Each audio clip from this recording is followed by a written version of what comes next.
নমস্কার। কবি রবীন্দ্রনাথ ঠাকুরের লেখা কবিতা তাল গাছ। তাল গাছ এক পায়ে দাঁড়িয়ে, সব গাছ ছাড়িয়ে, উকি মারে আকাশে, মনে সাত কালো মেঘ ফুরে যায়, একেবারে উড়ে যায়, কোথা পাবে পাকাশে।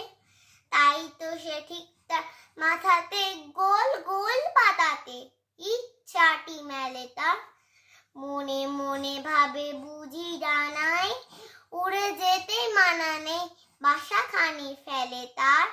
সারাদিন ঝড় ঝড় থর থর কাঁপে পাতা পত্তর, উড়ে যেন ভাবে ও মনে মনে আকাশেতে বেরিয়ে, তারাদের এড়িয়ে যেন কোথা যাবে ও।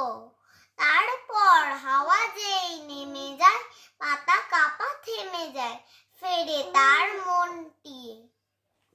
যেই ভাবে মাঝে হয় মাটি তার, ভালো লাগে আর বার পৃথিবীর কোনটি।